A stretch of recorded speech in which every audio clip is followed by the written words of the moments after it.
Hello ರೀ, ನಮಸ್ಕಾರ. ನಿರ್ಮಲಾ ಅಡುಗೆ ಯೂಟ್ಯೂಬ್ ಚಾನಲ್ಗೆ ಸ್ವಾಗತ. Please like, share, subscribe my YouTube channel. ಇವತ್ತು ಉತ್ತರ ಕರ್ನಾಟಕದ ಸ್ಪೆಷಲ್ ಜೋಳದ ರೊಟ್ಟಿನ ಹೆಂಗೆ ಮಾಡೋದಂತ ಹೇಳ್ಕೊಡ್ತೀವಿ. ಅತಿ ಸುಲಭ ವಿಧಾನದಾಗ ಮತ್ತು ಫಸ್ಟ್ ಟೈಮ್ ನೀವೇನಾರ ರೊಟ್ಟಿ ಮಾಡೋರಿದ್ರೆ ಫಸ್ಟ್ ಟೈಮ್ನ ಸಕ್ಸಸ್ನ ಕಾಣುತ್ತೀರಿ. ಈಗ ನೋಡ್ರಿ, ಮೊದಲಿಗೆ ಗ್ಯಾಸ್ನ ಆನ್ ಮಾಡ್ಕೊಂಡು ಅದಕ್ಕೆ ಒಂದು ಲೋಟ ನೀರು ಹಾಕೋರಿ. ಆ ನೀರು ಹೆಂಗಂದ್ರೆ ಕಳ ಕುದಿಬೇಕ್ರಿ. ನೋಡ್ರಿ, ನೀರು ಈ ಕಡೆ ಕುದಿಯಾಕತ್ತೈತ್ರಿ. ನಾವು ಈ ಕಡೆ ರೊಟ್ಟಿ ಹಿಟ್ಟನ್ನ ಸಾಣಿಗೆ ಹಾಕೊಂಡ್ರಿ. ಸಾಣಿಗೆ ಹಾಕೋದ್ರಿಂದ ಅದ್ರಾಗಿರೋ ಹೊಟ್ಟೆಲ್ಲ ನಾವು ಸ್ವಚ್ಛವಾಗಿ ತೆಗೆದು ಬಿಡ್ತೇವ್ರಿ. ಈಗ ನೋಡ್ರಿ, ಹಿಟ್ಟು ನಮಗೆ ಎಷ್ಟು ಬೇಕು ಅಷ್ಟು ಇಟ್ಕೊಂಡು ಉಳ್ದಿದ್ದ ಹಿಟ್ಟನ್ನ ಪ್ಲೇಟಿಗೆ ಹಾಕ್ಬಿಡೋಣ್ರಿ. ನೋಡ್ರಿ, ಈ ರೀತಿ ಹಾಕಿದ್ಮೇಲೆ ನಮ್ಮ ನೀರು ಈ ಕಡೆ ಚಂದಾಗ ಕುದಿಯಾಕತ್ತೈತ್ರಿ. ಇದಕ್ಕೆ ನಾವು ಹಿಟ್ಟು ಹಾಕಿ ಚಂದಾಗ ನಾವು ಅಲ್ಲೇ ಜಿಗಟ್ ಹಾಕೊಳ್ಳೋಣ್ರಿ.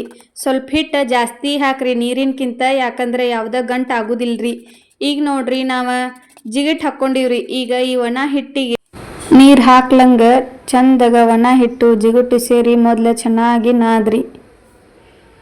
ನೋಡ್ರಿ, ಸ್ವಲ್ಪ ಕೈ ಸುಡ್ತಿರ್ತೈತಿ, ಹುಷಾರಿಂದ ನಾದ್ಕೋರಿ. ನೀವು ಬೇಕಂದ್ರೆ ನೀರು ಹಾಕೋಬೇಕ್ರಿ. ನೋಡ್ರಿ, ಈಗ ನಾನು ಜಿಗಟ ಒಣ ಹಿಟ್ಟೊಳಗೆ ಚಂದಾಗ ಹಾಕಿದ್ಮೇಲೆ ಸ್ವಲ್ಪ ನೀರು ತಗೊಂಡು ನೋಡ್ರಿ, ಈ ರೀತಿಯಾಗಿ ಚಂದಾಗ ನಾದ್ರಿ. ನೋಡ್ರಿ, ನಾವು ಎಷ್ಟು ಹಿಟ್ಟನ್ನು ಹದವಾಗಿ ನಾದ್ತೇವಲ್ರಿ, ಹಂಗೆ ನಮ್ಮ ರೊಟ್ಟಿ ಭಾಳ ಸೂಪರ್ ಬರ್ತಾವ್ರಿ. ನೋಡ್ರಿ, ಭಾಳ ನಾದಬೇಕ್ರಿ ಹಿಟ್ಟು. ಈ ರೀತಿಯಾಗಿ ನಾದಿದ್ರೆ ಮಾತ್ರ ಎಲ್ಲಿನೂ ದಂಡಿ ಹರಿಲಂಗೆ ರೊಟ್ಟಿ ಸೂಪರಾಗಿ ಬರ್ತಾವ್ರಿ. ಈಗ ನೋಡ್ರಿ, ನಾನು ಎಲ್ಲ ಹಿಟ್ಟನ್ನು ಉಳ್ಳಿ ಮಾಡಿ ಇಟ್ಕೊಂಡ್ಬಿಡ್ತೀನಿ ರೀ. ನೋಡ್ರಿ, ನಾನು 6 ರೊಟ್ಟಿ ಹಿಟ್ಟನ್ನು ಉಳ್ಳಿ ಹರ್ಕೊಂಡು ಇಟ್ಕೊಂಡೀನಿ ರೀ. ಈಗ ನೋಡ್ರಿ, ಒಂದು ರೊಟ್ಟಿ ಮಾಡ್ತೀನಿ ರೀ, ಹೆಂಗಂತ ಹೇಳ್ಕೊಡ್ತೀನಿ ನೋಡ್ರಿ. ಮೊದಲಿಗಿನ ಈ ರೀತಿಯಾಗಿ ಚಂದಾಗ ನಾದ್ಕೊಂಡು ರೌಂಡಾಗ ಹಿಂಗೆ ಕೈಯಾಗನ ಬಡ್ಕೋಬೇಕ್ರಿ. ನೋಡ್ರಿ, ಕೈಯಾಗನ ಈ ರೇಂಜಿಗೆ ಸ್ವಲ್ಪ ದೊಡ್ಡದಾದ್ಮೇಲೆ ಕೆಳಗೆ ಹಿಟ್ಟು ಹಾಕ್ಕೊಂಡು ತಗೊಂಡಿದ್ದು ಉಳ್ಳಿ ತೊಗೊಂಡು ನೋಡ್ರಿ, ಒಂದು ಕಡೆ ಕೈನ ಹಿಂಗೆ ಅಡ್ಡಿಟ್ಕೊಂಡು ಇನ್ನೊಂದು ಕೈನ ಪಟ ಅಂತ ಹಿಂಗೆ ಕೈಯಾಗ ಅಂಗೈ ಒಳಗೆ ತಿರ್ಗಿಸ್ಕೊಂತನೇ ಇರ್ಬೇಕ್ರಿ. ನೋಡ್ರಿ, ಈ ರೀತಿಯಾಗಿ ಬರೀ ದಂಡಿ ಅಷ್ಟ ನಾವು ಬಡ್ಕೊತ ಹೋದ್ರೆ ಸಾಕ್ರಿ, ರೊಟ್ಟಿ ಭಾಳ ಚಂದ ಆಗ್ತೈತ್ರಿ.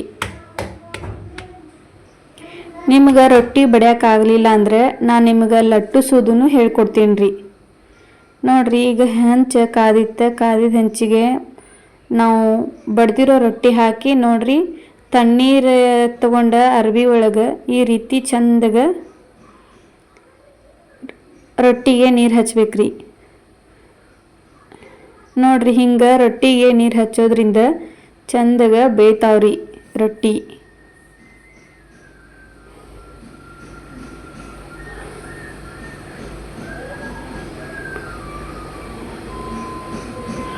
ನೋಡ್ತಾ ಇರ್ಬೋದ್ರಿ, ರೊಟ್ಟಿ ಎಷ್ಟು ಮುದ್ದಾಗಿ ರೌಂಡ್ ಒಳಗೆ ಶೇಪ್ ಒಳಗೆ ಬಂದೈತಂತ. ಈಗ ನಾವು ಒಂದು ಸೈಡ್ ಬೆಂದೈತ್ರಿ, ಇದನ್ನು ಹೊಳಿಸಿ ಹಾಕೊಂಡ್ರಿ. ಹೊಳ್ಸಿದ ಮೇಲೆ ನೀವೇನು ರೊಟ್ಟಿಗೆ ನೀರು ಹಚ್ಚೋದ ಅವಶ್ಯಕತೆ ಇಲ್ಲ ರೀ. ನೋಡ್ರಿ, ಈಗ ನಾವು ಬಡದ ರೊಟ್ಟಿ ಮಾಡಿದ್ವಿ. ಈಗ ನಾವು ರೊಟ್ಟಿನ ಲಟ್ಟಿಸೋದು ನಮಗೆ ಬಡ್ಯಾಕೆ ಆಗೋದಿಲ್ರಿ ಅಣ್ಣಾರ. ಚಪಾತಿ ನಿಮಗೆ ಮಾಡಿ ರೂಢ ಇರ್ತಿದೆ, ಹಾಗಾಗಿ ನೀವು ಒಂದು ಲಟ್ಟಣಿಗೆ ತೊಗೊಂಡು ನೋಡ್ರಿ, ಈ ರೀತಿಯಾಗಿ ಬರೀ ದಂಡಿನ ಲಟ್ಟಿಸ್ಕೊತ ಹೋದ್ರೆ ಸಾಕ್ರಿ. ನೋಡ್ರಿ, ನಾನು ಲಟ್ಟಣಿಗೆ ಯಾವುದೇ ಹಾಳಿ ಸುತ್ತಿಲ್ಲ. ಈ ರೀತಿಯಾಗಿ ಹಾಳಿ ಸುತ್ತಲಂಗೆ ನೀವು ರೊಟ್ಟಿ ಮಾಡ್ಬೇಕಂದ್ರೆ ನೀವು ಒಲೆ ಮೇಲೆ ನೀರು ಕುದಿಯುವಾಗನೇ ಜಿಗಿಟ್ ಹಾಕೋಬೇಕ್ರಿ.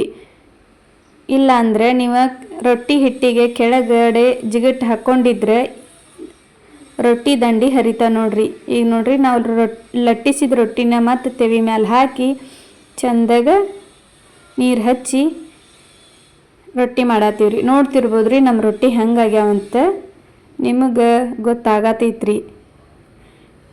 ನೀವು ಫಸ್ಟ್ ಟೈಮ್ ರೊಟ್ಟಿ ಮಾಡಾಕತ್ತಿದ್ರೆ ನೋಡ್ರಿ, ಹೇಳ್ತೀನಿ, ಮಸ್ತ್ ಅಂದ್ರೆ ಮಸ್ತ್ ಚಲೋ ಆಗ್ತಾವ್ರಿ. ನೋಡಿದ್ರಲ್ರಿ ಜೋಳದ ರೊಟ್ಟಿನ ಹೆಂಗೆ ಮಾಡೋದಂತ. ನನ್ನ ವಿಡಿಯೋ ಇಷ್ಟ ಆಗಿದ್ರೆ ಪ್ಲೀಸ್ ಲೈಕ್ ಮಾಡಿರಿ, ಸಬ್ಸ್ಕ್ರೈಬ್ ಮಾಡಿರಿ. Thank you for watching.